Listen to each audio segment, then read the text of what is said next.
धुळे येथील शेतकऱ्यांनी केला आपल्या पिकाला संगीत थेरपी देण्याचा अनोखा प्रयोग। धुळे तालुक्यातील प्रगतशील शेतकरी म्हणून ओळख असलेल्या गणेश चौधरी यांनी आपल्या शेतातील पिकामध्ये सकारात्मकता यावी आणि पिकाची वाढ जोमाने व्हावी या उद्देशाने म्युझिक थेरपीचा वापर केलाय।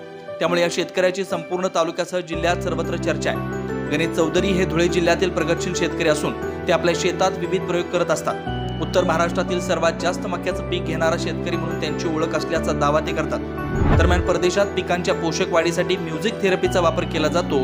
हा प्रयोग आपणही करावा या हेतूने ते गेल्या काही वर्षापासून हा प्रयोग राबवत आहेत। त्यांनी शेतात साऊंड सिस्टम लावली असून ते आपल्या पिकांना सुमधुर संगीत ऐकवतात। गणेश चौधरी आपल्या शेतात दररोज पहाटे सूर्य उगवण्याच्या अगोदर आणि सायंकाळच्या दरम्यान संगीत लावतात।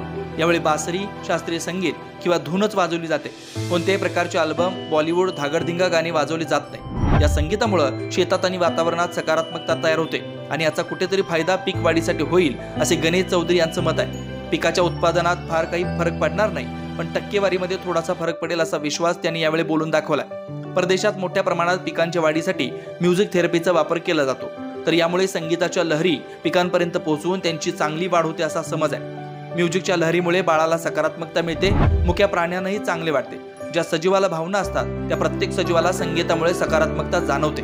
संगीताच्या माध्यमातून पिकाच्या भावना जपल्या जातील असे गणेश चौधरी यांना वाटते। सर्व शेतकऱ्यांनी याचा अनुभव घ्यावा असं त्यांचं म्हणणं आहे। शेतीमध्ये निरनिराळे प्रयोग करताना आधुनिक पद्धतीचा आपण अवलंब नेहमीच करतो। या माध्यमातून एक आपण वेगळा वाटा चोखाळतो। या तर पिकांच्या सुदृढ वाढीसाठी एक आपण संगीत चिकित्सेचा आपण अवलंब केला आहे। ह्या पद्धतीचा अवलंब करायला मला मागच्या वर्षी मी अवलंब केला होता। मला पिकांमध्ये लक्षणीय फरक जाणवला। तर या माध्यमातून आपण पिकांसाठी एक संगीताचा प्रयोग राबवला। ज्याप्रमाणे सुमधुर संगीत ऐकून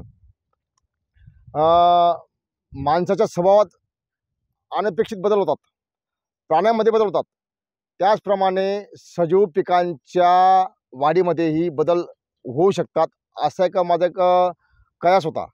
त्या माध्यमातून मी मागच्या वर्षी एक थोड्या लहान प्रमाणामध्ये आपण प्रयोग करून बघितला शेताच्या एका कोपऱ्याला। तर त्या ठिकाणच्या पिकांची वृद्धी ही मला लक्षणीय वाटली। मग त्या माध्यमातून आपण तो प्रयोग पूर्ण शेतात राबवायचा ठरवला।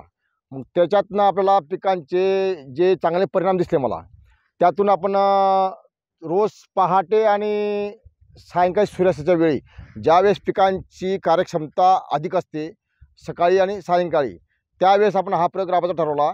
या माध्यमातून आपल्या पिकांची ग्रोथ ही अतिशय छान सुदृढ होते असे माझे निदर्शनास आले। तर हा प्रयोग आपण राबवलेला आहे। याच्यातनं फार काही असे आश्चर्यजनक परिणाम दिसतील अशातला भाग नाही आहे, पण चांगलं वाटतं पिकांना आणि शेतामध्ये एक सकारात्मकता ऊर्जा निर्माण होते। या माध्यमातून शेतकऱ्यालाही चांगलं वाटतं। पिकांच्या सुदृढ वाढीसाठी हा प्रयोग प्रत्येक शेतकऱ्यांना राबवावा असं मला वाटतं। या प्रयोगाचा मी असा अनुभव घेतला की परदेशामध्ये संगीत चिकित्सा नावाची हा वापरला जातो परदेशामध्ये, आणि भारतामध्ये सुद्धा काही शहरांमध्ये संगीत चिकित्सेसाठी मानवावर होणारे हे फरक संगीत चिकित्सामुळे, उदाहरणार्थ डायबिटीज BP पेशंटना संगीत चिकित्साच्या माध्यमातून त्यांचा BP कंट्रोल केला जातो असं मी ऐकलं होतं। तर या माध्यमातून आपल्या पिकांसाठी आपल्याला त्यावर काही प्रयोग करता येईल का, या माध्यमातून आपण आपल्या परिसरामध्ये आपल्या पिकांवर हे प्रयोग करायचे ठरवले आणि त्याचे दृश्य परिणाम मला दिसू लागले आहेत की माझ्या पिकाची आजची ग्रोथ अतिशय उत्कृष्ट आहे। परिसरामध्ये बरेच शेतकऱ्यांनी आपल्या पिकाला पाणी देऊन त्याचे प्रत्यक्ष अनुभव पण घेतलेत।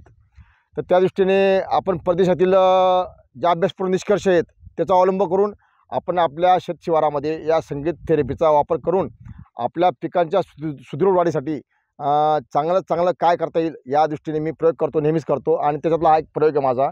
तर सर्व शेतकऱ्यांनी याचा अनुभव घेतला पाहिजे असं मला वाटतं। लोकनायक न्यूज